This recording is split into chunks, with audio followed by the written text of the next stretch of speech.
ഗുരുഭ്യോ നമ. വിഘ്നേശ്വരായ നമ. എല്ലാ സജ്ജനങ്ങൾക്കും നമസ്കാരം.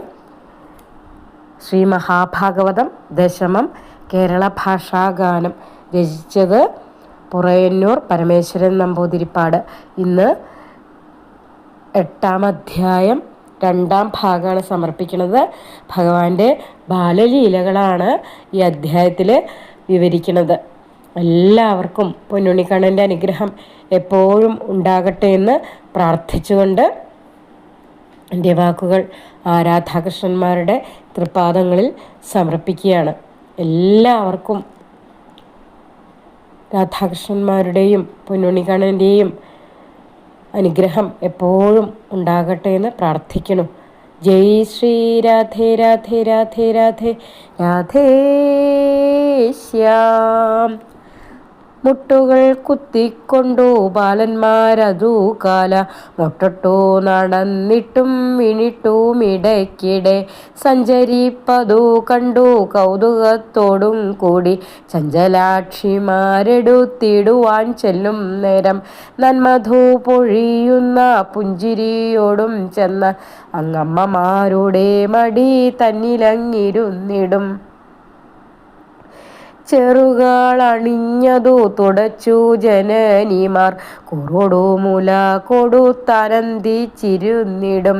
പിന്നെ അങ്ങവർ പശുപാലന്മാരുടെ പിമ്പെ ചെന്നിടും. വേഗത്തോടു മുട്ടുകാൽ കുത്തി തന്നെ ചെന്നുടൻ പശുപാലൻ തന്നുടെ വാലു തന്മേലൊന്നിച്ചു പിടിപെട്ടു മന്ദമായി വലിച്ചിടും. അന്നേരം പശുപാലരോടിടുന്നതു കണ്ടു പിന്നാലെ ചെല്ലുന്നേരം വിണിടുമിടയ്ക്കിടെ. നന്ദനും അതു കണ്ടു ചെന്നെടുത്താശ്ലേഷിച്ചു തന്നുടെ പുത്രന്മാർക്കു വല്ലതും കൊടുത്തിടും.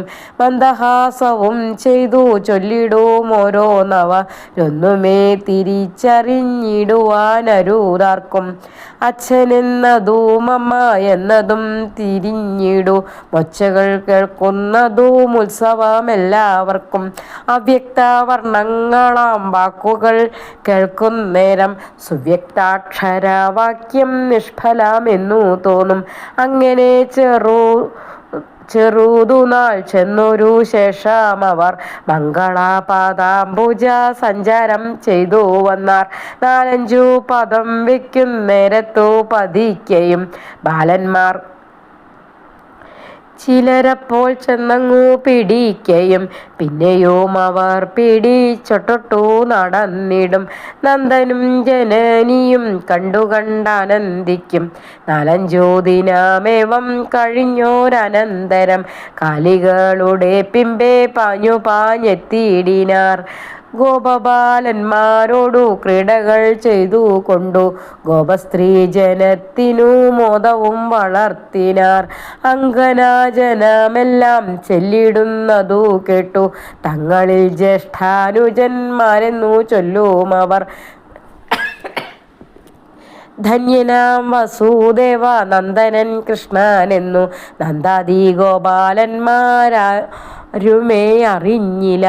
അന്നൊരു ദിനം സന്ധ്യാകാലത്തു കുമാരന്മാർ നന്ദഗോപന്റെ സമീപത്തു ചെന്നിരിക്കുമ്പോൾ കണ്ടിതങ്ങൊരു വൃക്ഷശാഖാഗ്ര സമീപത്തു കണ്ടാൽ കൗതുകമാകും പൂർണ്ണചന്ദ്രന്റെ ബിംബം. അന്നേരം കൃഷ്ണൻ താനും മോദമോടുര ചെയ്ത ഇനിതു കണ്ടിലയോ താതനും ജനനിയും. എത്രയും നല്ല ഫലമുണ്ടൊരു വൃക്ഷത്തിന്മേൽ എത്രയും പഴുത്തിതാ നിൽക്കുന്നു ശോഭയോടും. വല്ല ജാതിയും അതു കൊണ്ടന്നു തന്നിടണേ അല്ലാകിൽ ഭുജിക്കയുമില്ല ഞാൻ അറിഞ്ഞാലും. എന്നതു കേട്ടു നന്ദൻ ചിരിച്ചു ചൊല്ലിയിടിനാൻ. ഇന്നതു ചന്ദ്രബിംബമാകുന്നു കുമാരക. നല്ലൊരു ഫലം നാളെ കൊണ്ടന്നു തന്നിടുക.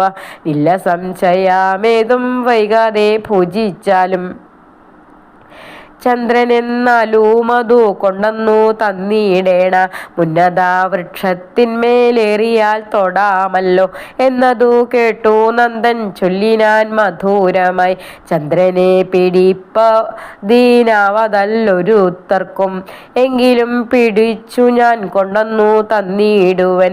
ശങ്കയില്ലേതും 4 നാഴികയ്ക്കകം തന്നെ ഇപ്പോഴേ തന്നിടേണമെന്നുര ചെയ്തു കൃഷ്ണൻ. അപ്പോഴേ ഭൂവി വീണു കരഞ്ഞു തുടങ്ങിനാൻ.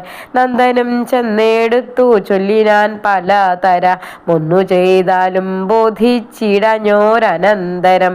ചെന്നു നീ തന്നെ ഭുജിച്ചിടുകെന്നൊരാ ചെയ്ത. അന്നേരമെഴുന്നേറ്റു കൃഷ്ണനും മണ്ടിയിടിനാൻ. പിന്നാലെ ചെന്നു നന്ദൻ പിടിപ്പാൻ തുടർന്നപ്പോൾ ഉന്നതമായ വൃക്ഷശാഖമേലേറി കൃഷ്ണൻ. ചന്ദ്രബിംബവും എടുത്തിറങ്ങി വന്നിടിന. നന്ദരാമെല്ലാവരും ഒന്നു സംഭ്രമം പൂണ്ടാർ. അന്നേരം കൃഷ്ണൻ താനും ഇന്നിതു തിന്നിടുവാൻ നന്നല്ല എന്നൂര ചെയ്തങ്ങയച്ചു ശശാങ്കനെ. പുഷ്കരമാർഗെ ചെന്നു വിളങ്ങി ശശാങ്കനും. പുഷ്കരേക്ഷണൻ തന്നെ പുൽകിനാനെല്ലാവരും.